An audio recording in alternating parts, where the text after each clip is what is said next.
Whenever you're climbing on steep cracks, there's always this question of should you climb hands first, should you climb feet first, should you jam, should you hold the face holds. Myself, David and Mari all tried to climb this steep crack off-width route, feet first and hand first, to see which worked the best for our body size. We're all different sized people, with David being the biggest, with the biggest feet and the biggest build, and then there's myself in the middle.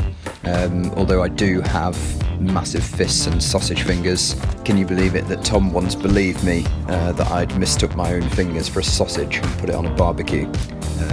Anyway, and then there's Mari, who is the smallest build, and she has smaller feet and smaller fists.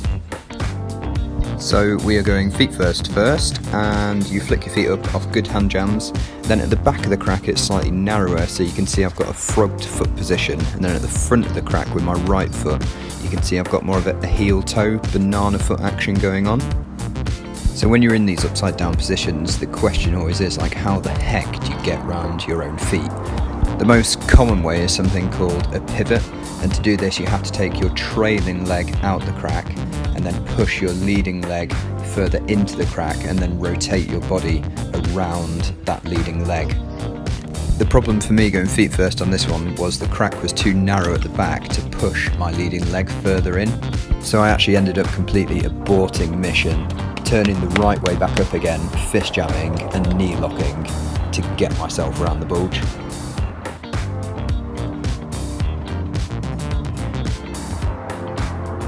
Hello, cheeky twig grab at the top. Oh, and a foot slip. Smooth.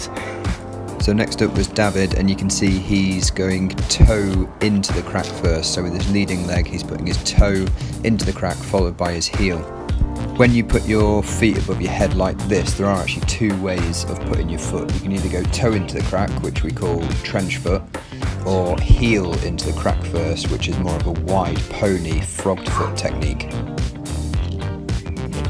The wide pony or frog foot technique is in general a bit more of a secure technique, as your foot is automatically camming in place. However, if the crack is narrow for your foot size, it can be really difficult to get your foot and hips into the position to put your heel in the crack first, which is why this toe in technique, this trench foot technique, can work really well when the crack is narrower for your foot size.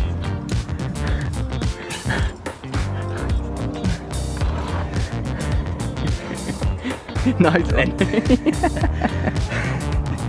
So now we've got Mari, and as she's got smaller feet, you can see she's just gone straight away into that wide pony frogged foot position where the heel is going into the crack first, and it's making her feet automatically cam into the rock and feel like a really good jam. So in this position Mari fits the crack really well, and she's going to show us the pivot manoeuvre, which I bailed on.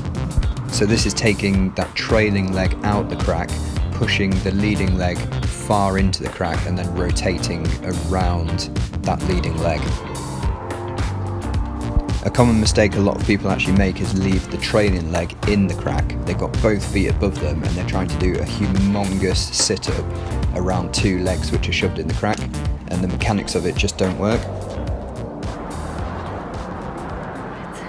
7, 6, 5, 4, 3, 2, 1. You'll never have the sacred stone.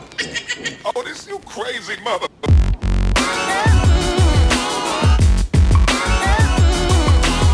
So now we're going hands first, which means no foot above the head action to help enable us to get any fist jams or hand stacks in the off-width. Because I've got massive meaty fists, I could just reach straight from the good hand jams straight into the really good slaughter fist jams. As you can see from this second go, I'm actually using face holds around the crack, which was a lot easier, which is a good reminder to not become blinded by the crack, but always be aware of what else is available to help aid the crack climbing. No, it's definitely easier.